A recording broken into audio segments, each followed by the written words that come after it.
the ship was departing from Pier 17, where it was heading out to sea. The pilot, the captain that was maneuvering the ship, lost, power of the ship and the current. Mechanical function caused the ship to go right into the pillar of the bridge, hitting the mast of the ship. Now, that was NYPD's Special Operations Chief describing the crash of this Mexican Navy training ship into the Brooklyn Bridge. 2 people died. Dozens were injured after the ship's masts struck the bottom of the bridge. Now, an investigation into what caused this crash, that's still ongoing. But authorities say the ship, as you heard, may have suffered some mechanical issue that caused it to lose control. CNN's Gloria Pazmino is back with us now, and you have some more details for us. What do you know?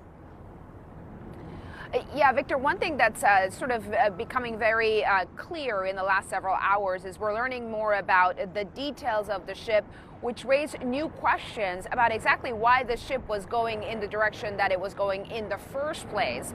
As you can see in the bystander video, that mast of the ship hits the underbelly of the Brooklyn Bridge as it is collapsing up against one of the pillars of the bridge.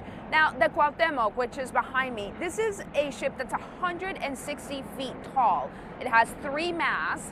And the navigational clearance of the Brooklyn Bridge is only 127 feet.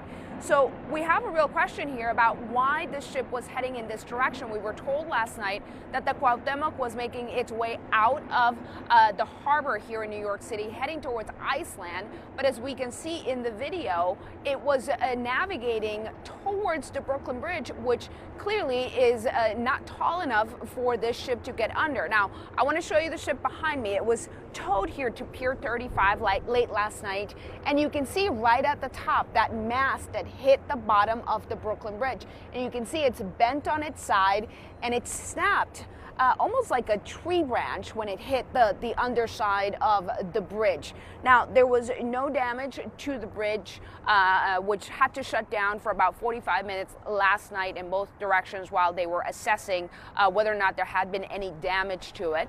And as you said, early stages of this investigation, sadly, 2 people died as a result of their injuries. At least 20 were injured and sent to the hospital. In total, 277 people were on board this ship at the time of the accident. As you said, Victor, the Cuauhtémoc belongs to the Mexican Navy, and it was here in New York City as part of a goodwill mission sailing around the world, kind of a display of culture and Mexican pride. That's what it had been doing here in New York City in the past few days. It had been docked at Pier 17, which is in that direction, and it was late last night as it was making its way out of the harbor here in New York City that it struck the pillar of the bridge. In that video, Victor, you can just see how stunning it is. You can see just how close it got to where people are on the public parks there that are around the Brooklyn Bridge. You can see how many people are there, and you can sort of appreciate how much worse this accident could have been had the ship hit either another part of the bridge or perhaps another part of the pier. So I think all of those questions will be part of this investigation. The National Transportation Safety Board also expected to be a part of that investigation to try and figure out exactly what happened here, other than an apparent loss of power. Or even if the mast had collapsed onto the deck, because there were hundreds of crew members who were there. We can see in the video, as tragic as this is with the 2 lives lost and the dozens injured, this could have been much worse. Gloria Pazmino for us there with the reporting at Pier 35. Joining me now to discuss, CNN transportation analyst Mary Schiavo. Mary, good morning to you. So there is a voyage data recorder, which I imagine is the marine equivalent of the data recorders we talk about in aviation incidents. What can be harvested from them, and how soon could we get that information? Well, what will be harvested for them will be anything related to the mechanical positional things on the ship. And then depending on how the ship is instrumented, there can be instruments that read the depths of the waters, the currents, any control input into that ship would be on there. And then, of course, there will be additional data about the river itself. And the East River is a tidal river, so technically it's an estuary, and the boat could not have been intended to be going under that bridge, because remember, even if it cleared the Brooklyn Bridge, there are 5 more it has to clear if it went that way on the river, and they all have a clearance of about 127 to 135 feet. But with the tides coming and going, that can change it by 5 to 7 feet, which means it's a pretty strong current, pretty strong tide.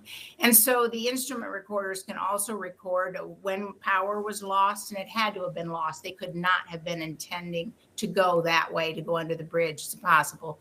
When it was lost, why it was lost. And they will also be looking at who was the pilot. Was it a local pilot? Often our local pilot will be brought on board to help navigate the tricky waters, but it depends. And so all those things will be revealed, and the investigators will have that information almost instantaneously. They probably already have it and are starting to go over it. Let's put up a map here to show just how close, for people who are not familiar, Pier 17 is to the Brooklyn Bridge. And to kind of double down and bold and underline your point, if this ship was headed toward Iceland and they were heading out toward open sea to get there, they certainly would not have gone in this direction. And the distance traveled between embarking on that trip to Iceland and the hit there at the Brooklyn Bridge wasn't very far, but it was being accompanied by a tug. Should we have expected, or could the tug have done anything to prevent this?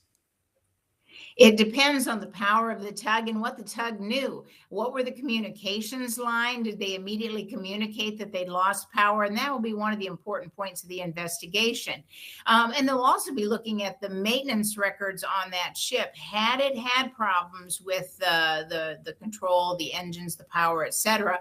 As just a year or so ago, we saw that when we had the accident. We covered the accident in Baltimore. The ship had been having trouble, but it will depend on the lines of communication. And with the tug, you are supposed to have communications at all times. But it's possible that the currents were strong and it could not save it in time. And it also would depend, of course, if they dropped anchor. Yeah. And you bring up the dolly that crashed into the Key Bridge in Baltimore last year. Some obvious differences between the two. The Key Bridge collapsed. The Brooklyn Bridge is open this morning. The 6 people who died as a result of that collapse were living in Maryland, and the 2 who died in this incident are Mexican citizens. Does that alter the approach, the intensity of the NTSB investigation at all? No, the NTSB, of course, Mexico will be part of the investigation. And the NTSB is very used to dealing with investigations that concern entities, parties, if you will, to the investigation from all over the world. No, there won't be any problem in coordination with the investigation.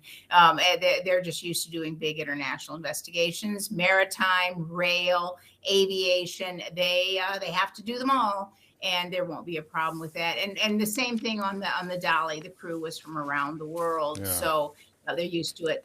Mary Schiavo, good to have you. Thank you. I have a question related to the incident we saw with the ship in New York.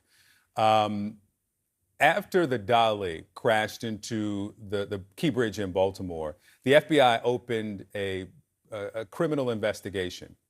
And so both now are fatal incidents that hit bridges, NTSB investigating. What's the catalyst? What's the threshold to determine whether this also reaches the level of even looking to the potential of criminal activity here?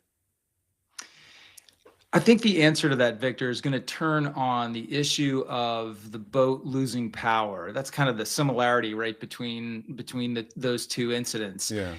In the case of the bridge in Maryland, there was immediately a question as to whether or not the people on the boat may have been responsible for the loss of power or may not have reacted appropriately when they discovered the loss of power. If they have those same sort of concerns or questions about last night's incident, then I would expect they'll react the same way. It won't make any difference to the FBI that one ship was owned by the government of Mexico and another one was a private carrier. That's not really a concern for them. There's also the possibility that the FBI would get involved to assist the kind of technical aspects of the investigation, the crime scene, as it were. Now, of course, this happened in New York City, one of the largest and most capable police departments in the world. It's unlikely they'll need a lot of FBI assistance, but that's another way that the Bureau frequently gets involved. Andrew McCabe, thank you.